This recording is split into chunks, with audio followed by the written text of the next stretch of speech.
E aí, galerinha, tranquilo? Aula 1.6 aí do nosso curso de Direito Administrativo 2018. Só para te lembrar, como eu te avisei lá na aula 0, eu não estou preocupado com a quantidade de vídeos. Você percebe que só essa aula 1 já está no 6º vídeo e tem muito mais coisa pela frente ainda para a gente falar. Como eu havia prometido, eu estou dividindo isso em assuntos para ficar mais prático, para quando você for fazer uma revisão, quando você for estudar algum assunto específico. Nesse vídeo aqui a gente vai falar especificamente da administração pública direta. Tá? A gente vai tratar sobre a administração direta, suas características e algumas situações importantes ali dentro. Apesar de não ser um assunto muito explorado em relação a quem são os entes, porque é muito fácil. Isso aqui você estuda no direito constitucional, isso aqui você estuda aqui no administrativo de novo. É muito simples você saber a União, Estado, DF, municípios. O outro lado que a gente vai analisar a partir que são as características, a teoria do órgão, que a gente já falou, mas aqui eu vou dar uma aprofundada. Aí sim é bom que você conheça. Então não fique esperando perguntas, que não vai acontecer, depende do concurso que você vai fazer, mas não fique esperando perguntas do tipo quais são os entes que formam a administração direta. Tá? Isso aqui é uma pergunta muito incomum dentro do direito administrativo. Agora, aguarde sim questões que pode ser que não diretamente pergunte as características inerentes à administração direta, mas que façam um trabalho em que você tenha que analisar essas características e perceber se é ou não da administração. Então, tem muita coisa importante para a gente falar aqui.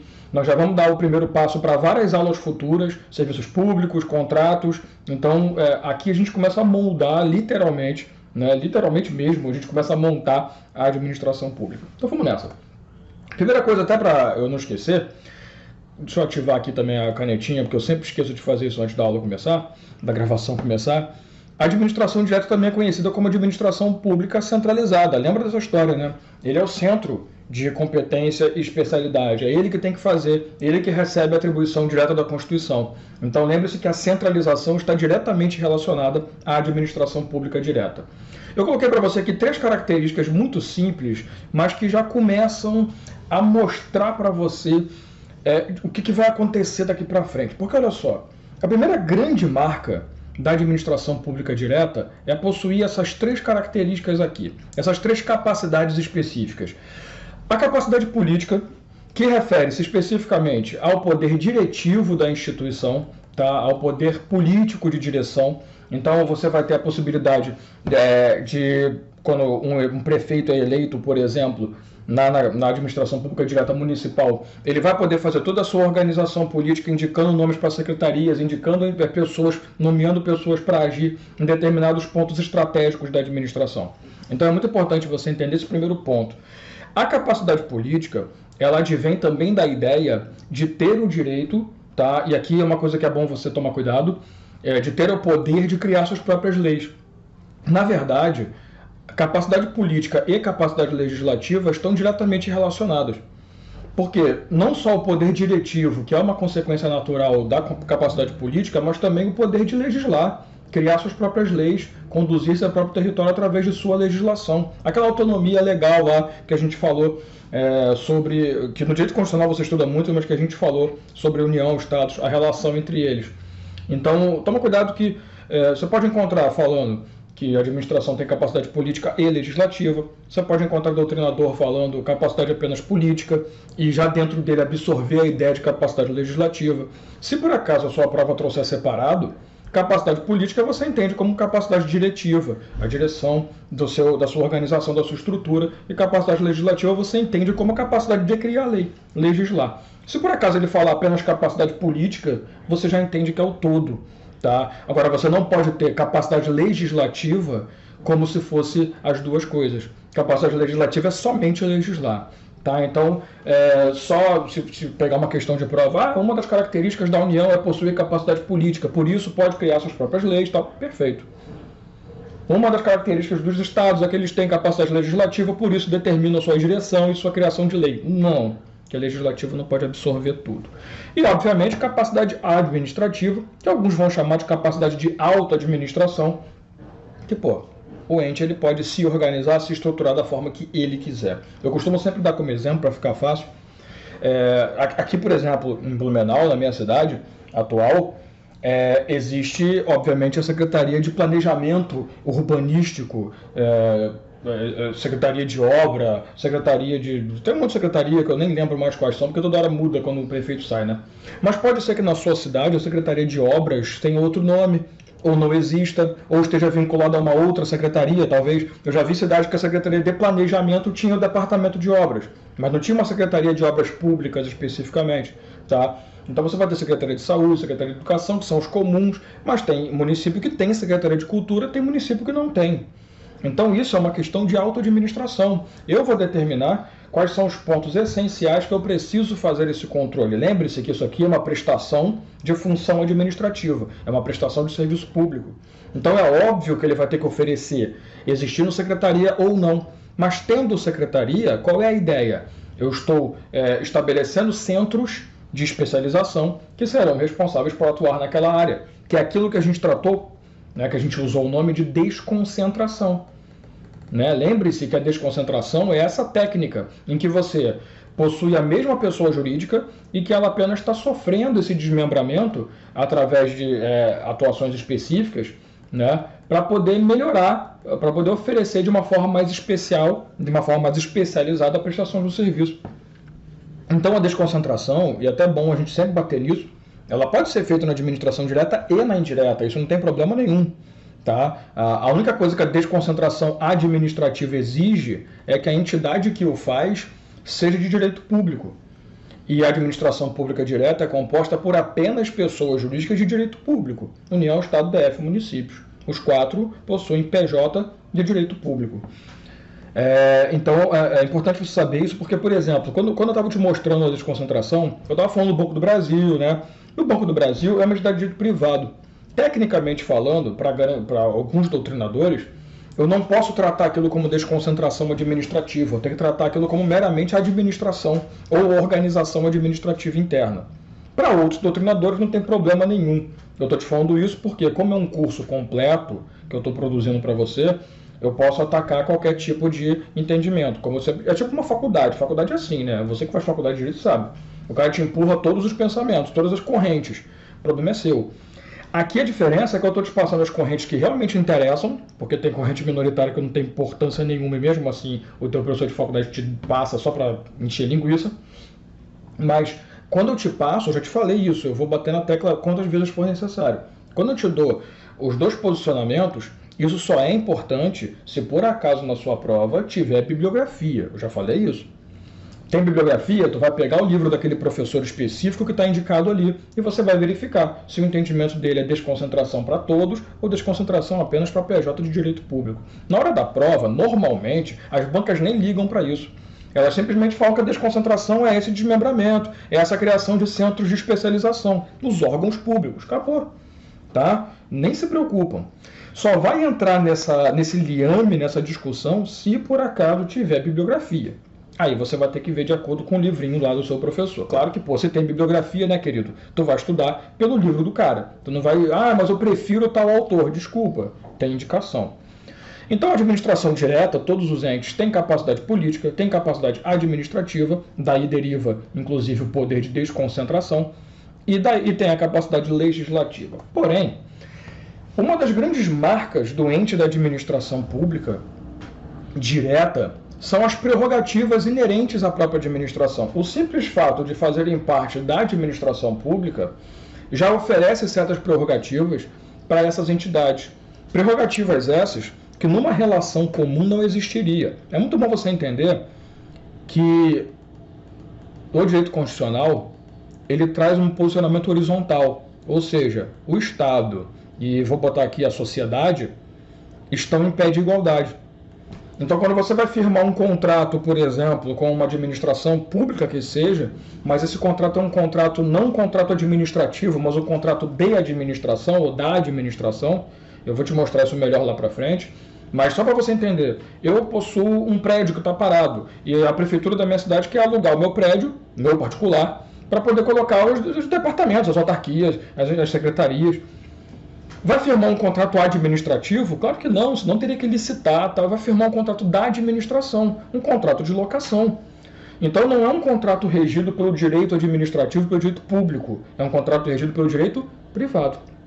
Agora, você entendeu a diferença, né?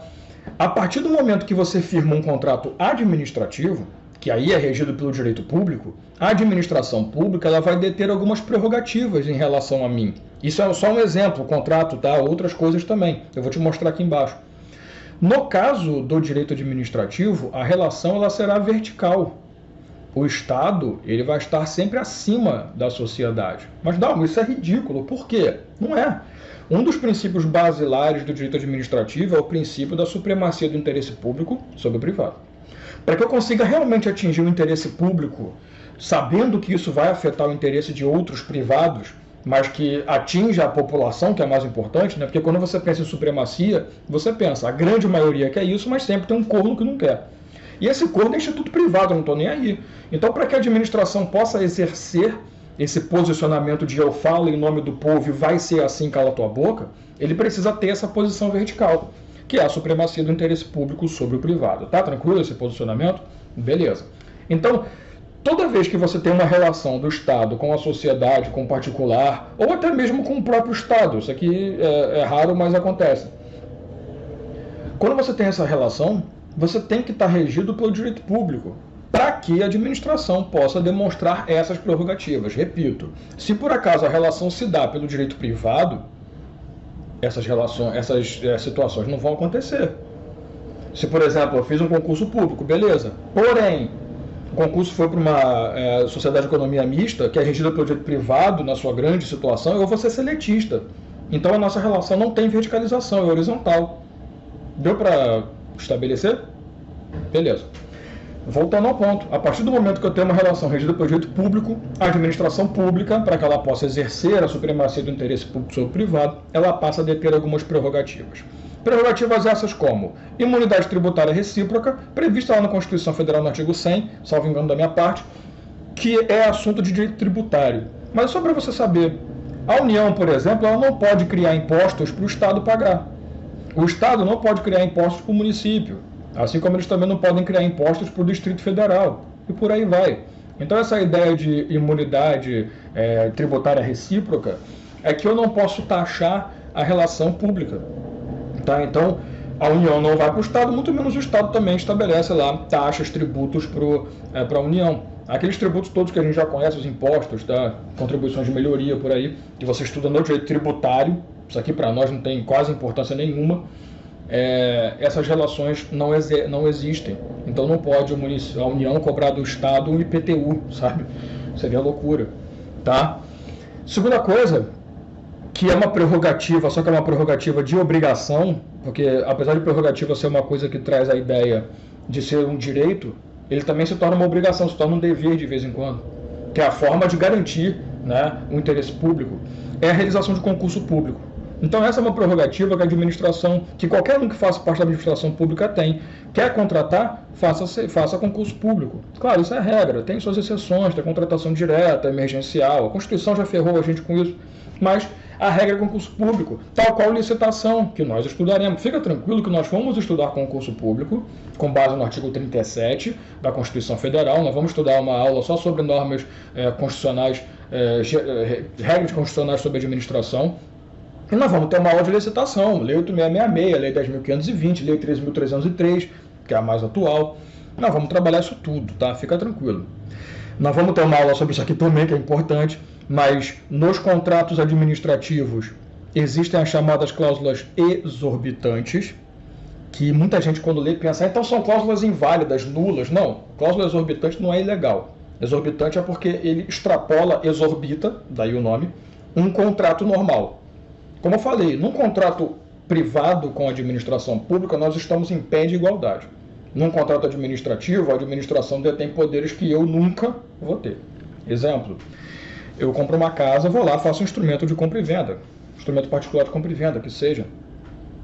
O cara tá lá, previsão, se eu não pagar, vai pagar multa, blá blá blá. Se eu ficar 2 meses sem pagar, 3 meses, 1 mês sem pagar, eu tenho que devolver o terreno, seja o que for. Agora, se por acaso, por exemplo, o particular com o qual eu fiz esse contrato, ele resolve alterar alguma cláusula contratual referente, por exemplo, ao pagamento, não remuneração, mas ao valor do contrato, ou em relação ao objeto do contrato, ele não pode se não falar comigo antes. Se esse cara quiser rescindir nosso contrato, vai para a justiça. Ele não pode unilateralmente fazer essa rescisão. Ele não pode fiscalizar a minha prestação, que gera inclusive penalidades a mim. Você está entendendo o ponto? Agora, quando se fala em contrato administrativo, existem as cláusulas exorbitantes. Nós vamos estudar muito bem isso aqui na aula de serviços públicos e nós vamos também, quando a gente for da Lei 8666, nós vamos tratar de contratos dentro dela, mas eu vou dar mais foco na aula de serviços públicos. Então, um exemplo clássico é a administração pública poder fiscalizar e até mesmo penalizar aquele cara que está com uma relação com a administração mediante contrato administrativo. A tua empresa ganhou uma licitação para oferecer o transporte público coletivo. Você não está atendendo a demanda contratual, você não está respeitando o contrato, a administração ela pode simplesmente rescindir o contrato de forma unilateral. Ela pode te penalizar, ela pode decretar intervenção. Isso nunca vai ter uma relação particular. Então a administração possui cláusulas exorbitantes. Os bens públicos da administração, nós também vamos estudar isso. Você está percebendo como é que eu estou montando ainda? Por isso que eu estou sempre falando, nós vamos estudar. Eu estou montando o esquema, calma. Algumas características, e as mais importantes eu coloquei aqui em relação à administração pública direta, mas tem outras. Os seus bens são impenhoráveis por serem públicos. Então, se você ganha uma causa contra a União, você não pode pedir a penhora dos bens da União para poder pagar, executar essa dívida. Até porque, pensa, supremacia do interesse público. Não é do interesse público que um particular ou um grupo de particulares consiga subtrair bem da administração para poder pagar uma dívida. Então, são bens impenhoráveis. São bens que não podem gerar onerosidade, ou seja, eles não podem ser hipotecados, não podem sofrer anticrédito do direito civil. Beleza? Eu não posso transformar aquele bem em dinheiro para poder gerar alguma relação de direito real, de garantia, por exemplo. E isso aqui é muito direito civil, tá? Mas nós vamos estudar bens públicos, eu vou te explicar melhor essas características. E os débitos judiciais referentes, constituídos pela administração pública indireta, eles são pagos através do sistema de precatórias, tá? Que é um regramento muito interessante, muito clássico. Tem outras coisas também, como por exemplo a execução fiscal das suas dívidas, para ser um procedimento mais célere e por aí vai. Mas eu coloquei para você aqui as prerrogativas mais importantes. Todas elas nós vamos acabar vendo mais para frente de novo várias oportunidades e vão ficar mais abertas para você, com exceção, claro, de uma unidade tributária, que isso aqui é direito tributário, e até constitucional quando se refere a regras tributárias, e também no constitucional e no tributário e no direito financeiro, você vê a parte de precatórias, que também não é interessante. Para nós é muito importante esses caras aqui, mas você precisa conhecer esses caras. Tem outras regras? Tem. Prazos processuais. Administração pública e todo aquele que faça parte da administração, que detenha prerrogativas, vai ter prazo em dobro. Né? Isso aqui é importante você lembrar que quem estudou antigamente sabia que tinha prazo em dobro, prazo em quádruplo, acabou. Hoje o novo CPC colocou tudo prazo em dobro. Então os prazos processuais referentes à relação processual da administração pública direta são em dobro. Beleza? E essas são as prerrogativas mais importantes que a gente tem. Então vai guardando isso, porque isso tudo vai ser devidamente trabalhado lá para frente. Quando você desconcentra, eu te falei que você cria chamados órgãos públicos. Eu já tratei isso com você. A chamada teoria do órgão, que alguns também gostam de chamar de teoria da imputação. Eu já te falei, tá aqui, não tem PJ, não tem vontade própria, não tem patrimônio próprio. Eu só tenho que me preocupar com uma coisa. Quando eu falo que não tem personalidade jurídica, não significa que não tenha CNPJ, pelo amor de Deus. Ou quando você tem uma desconcentração, até por conta de uma lei de 2011, uma instrução normativa da Receita Federal de 2011, para melhor controle fiscal e tributário, é importante que essas entidades tenham CNPJ próprio, mas isso não significa que eles tenham personalidade jurídica própria, não confunda uma coisa com a outra. Isso aqui a gente já falou, mas por que eu trouxe de novo esse assunto? Porque fora aquele conhecimento que eu já te dei sobre o que é um órgão público, que é um mendigo, que não é porra nenhuma, eu preciso entender que existem classificações. E essa é a parte que mais tem discussão doutrinária. Eu vou te falar. 80% das situações em que cai classificação de órgãos, cai quanto à hierarquia. Mas como o direito é muito doutrina, essa doutrina é chata, tem tantas classificações que eu trouxe todas agrupadas, repito, dando destaque para quanto à hierarquia, que é de longe a mais importante, mas é bom que você conheça todas. Deixa eu dar uma limpadinha na tela. Quanto à hierarquia, elas podem ser independentes, autônomo, um órgão público autônomo, superior e subalterno. Eles, né, os órgãos, elas. O que seria um órgão público independente? Esse aqui é o cara que está no topo da cadeia alimentar dos órgãos.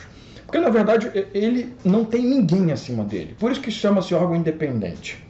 Porque o órgão público é o quê? É um centro de especialização. Ponto. Eu só vou constituir órgão público se for para dar a ele a especialidade de realizar determinada tarefa. Também não é a Deus dará, você sai criando um órgão público igual um retardado, não. Tu vai criar órgão público para poder gerar essa melhor eficiência, melhor prestação de serviço público. O independente é aquele que possui autonomia plena, porque ninguém está acima dele. Pelo contrário, ele está acima dos outros. Um clássico exemplo, a presidência da República, né? Claro que você vai encontrar exemplos de órgãos no Legislativo, no Executivo, no Judiciário, tá? Então eu estou te dando um exemplo do Executivo, mas é para você entender. Órgão público independente, ele tem total autonomia administrativa, financeira, orçamentária, seja o que você quiser. Aqui também política, legislativa, porém, ele vai ter a característica de não ter ninguém sobre ele. Ah, mas não, você nem falou dessa capacidade financeira e orçamentária, nós vamos falar isso melhor lá na administração pública indireta, para você entender. O que seria um órgão autônomo? É um órgão que, apesar de estar abaixo do órgão independente, ele possui, o próprio nome já diz, certa autonomia. Apesar de ele prestar contas para o órgão independente, ele tem que seguir a vontade do órgão independente em alguns pontos, ele tem autonomia de decisão, tem autonomia diretiva. Um exemplo clássico é o Ministério da Fazenda. O ministro da Fazenda, ele é o cara que pode chegar ao presidente e falar, vai se ferrar porque eu vou fazer diferente. Aliás, isso aconteceu, né? Teve um ex-presidente aí, né, que ele tinha um ministro da Fazenda que estava fazendo um milagre na economia, início ali dos anos 2000, meados dos anos 2000, aliás, e a partir do momento que esse presidente resolveu pedir para o ministro começar a liberar bastante orçamento, bastante verba para outras coisas, e esse ministro não quis, ele foi exonerado. É só você estudar a história política do nosso Brasil que você vai entender. Mas o que é esse autônomo? É aquele que tem... Ele se parece muito com o independente, só que ele possui alguém acima dele. Tá? Tanto que o ministro falou, não vou fazer a sua vontade, e foi exonerado. Né? E a gente vive passando por momentos... você sabe que eu sempre estou gravando as aulas, toda semana eu estou gravando minhas aulas. Então eu quero deixar o mais atual possível.